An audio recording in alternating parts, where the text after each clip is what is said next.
Hi hello good morning everybody. ముఖ్య విషయం ఏమిటంటే ఈరోజు ఒక వెయిటింగ్ న్యూస్లో ఒక విషయం విన్నా. ఏమనంటే ప్రణీత అనే అమ్మాయి 18 సంవత్సరాలు ఇంటర్ ఎగ్జామ్ రాసింది. ఫెయిల్ అవుతున్న భయంతో ఉరేసుకొని చనిపోయింది. ఇది ఎంతవరకు కరెక్ట్?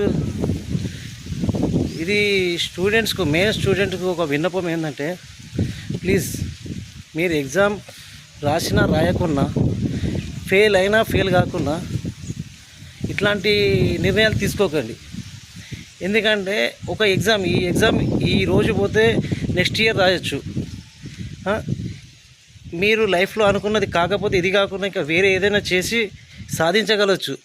కానీ ఒకసారి ప్రారంభం పోతే మళ్ళీ తిరిగి రాదమ్మా. మీ పేరెంట్స్ ఎంత ఇబ్బంది పడతారు. వాళ్ళు కడుపు